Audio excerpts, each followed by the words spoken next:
Hello and welcome to 1010 News, your top 10 news in 10 minutes. I'm Andy Hong. First of all, I'd like to thank my producers and floor directors for helping this video come together. This one was quite a lot of work. And this video somehow did make it to YouTube and Facebook. Just know that I could not be more proud of my people on the other side of the camera. Shout out to you guys. We have a lot of things to cover today, so including an interview with a special guest from the Sci-Guys. So let's chuck through this week's top 10 news of the week. The world was jolted by a shocking image of a 3-year-old Syrian boy who washed up on the beaches of Turkey, just one of 12 who drowned while trying to escape the Middle East.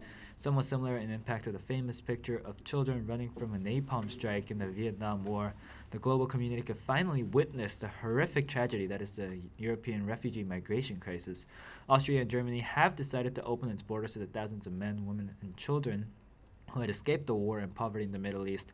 But the refugees became bogged down in Hungary, where the government closed its borders and prevented the migrants from exiting the country. You can see here in the footage provided by Euronews that the refugees have been stuck in Budapest's central train station and in various camps set up by the government. However, in the last 24-odd hours, the Hungarian government finally decided to provide buses for the migrants, and so far at least 5,000 refugees have arrived in Austria, with another 450 in Munich, Germany.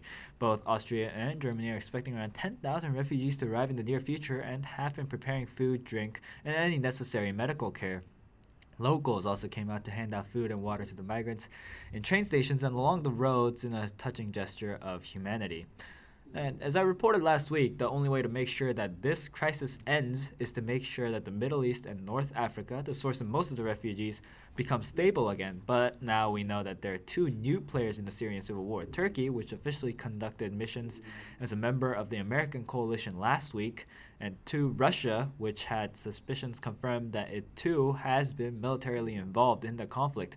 President Vladimir Putin admitted on Friday at the Eastern Economic Forum in Vladivostok that Russia has been providing equipment and training for Syrian dictator Bashar al-Assad, the man responsible for using deadly sarin gas on his own people and dragging on a civil war for 4 years that claimed hundreds and thousands of his own citizens' lives.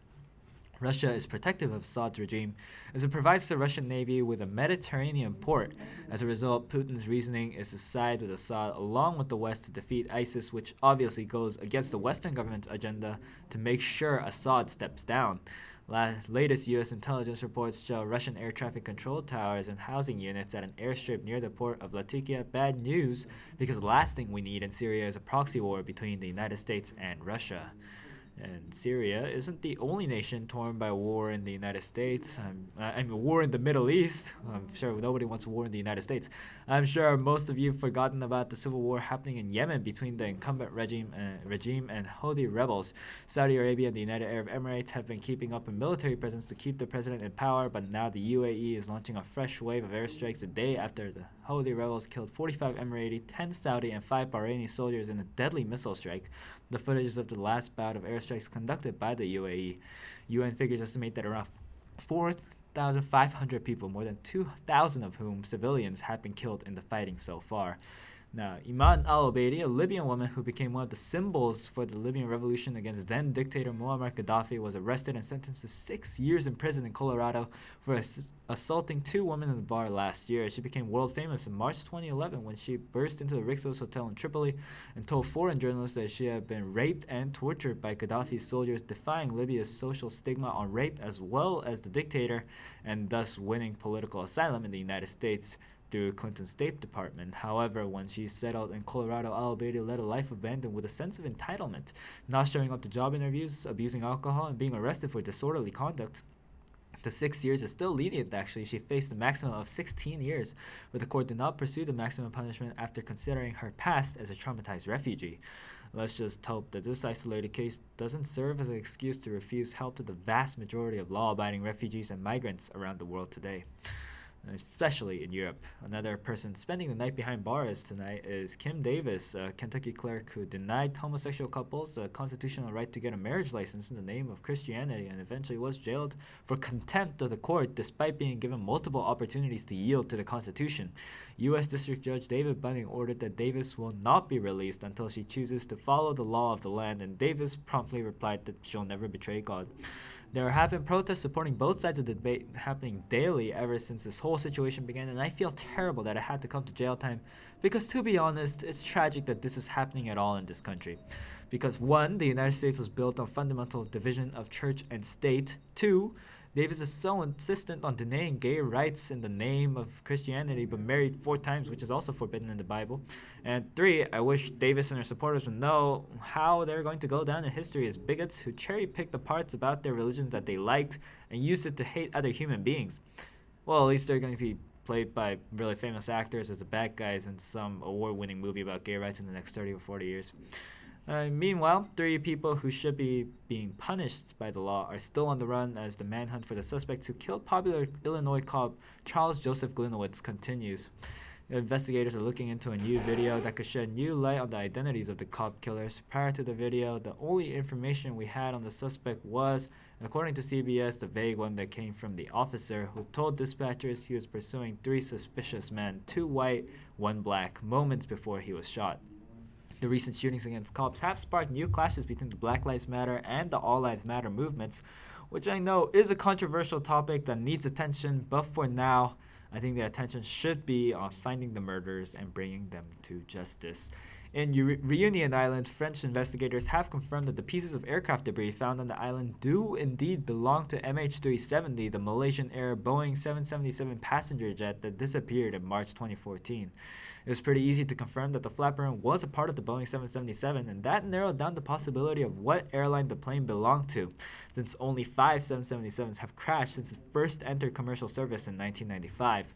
On Thursday, investigators matched the numbers found inside the debris to the serial number of MH370 with positive results. The rest of the plane, however, is yet to be found. This is some footage from the largest military parade that the People's Republic of China ever fielded for the 70th anniversary of Japan's defeat in World War II.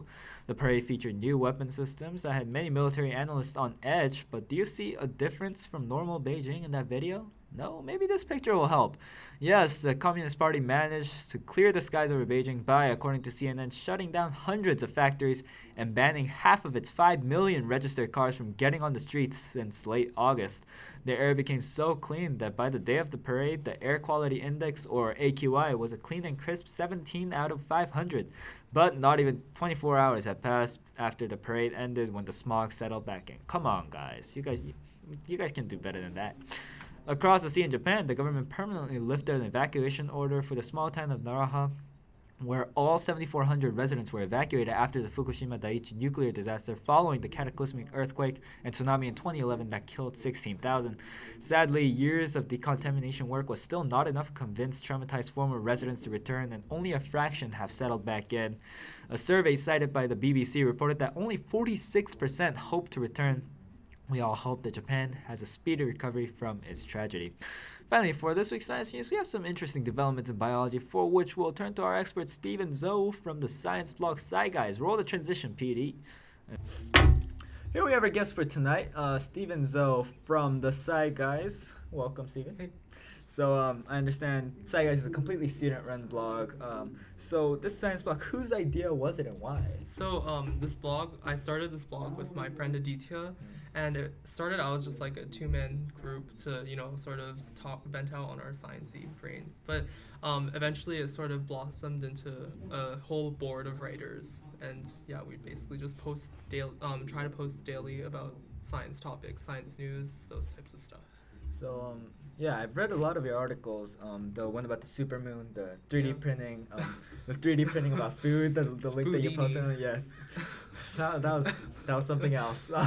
And also about being hungry even after you eat. Yeah, we can all relate to that. We can all relate to that. So who chooses the topics, and how often do you usually get together and post them? So we usually leave writers to their own liberty at what they want to post and what they want to write about.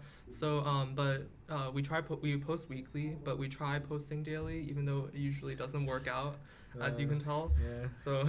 Uni life, huh? Yeah. Uni life. I feel you. I feel your pain. Now, back on the topic of the new phages, the microbes that they discovered.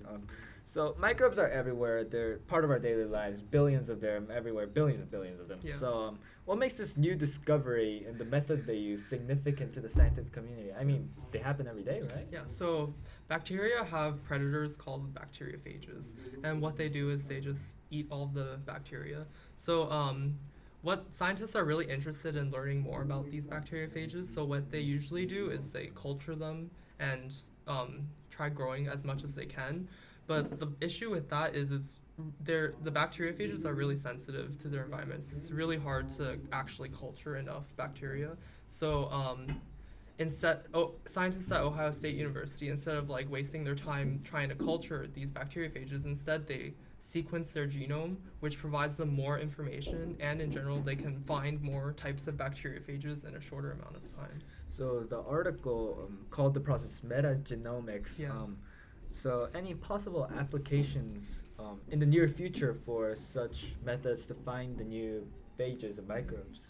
Yeah, so bacteriophages will be incredibly beneficial in the field of medicine. So normally, when you get a bacterial infection, you would go to the doctor. They would prescribe you an antibiotic, right?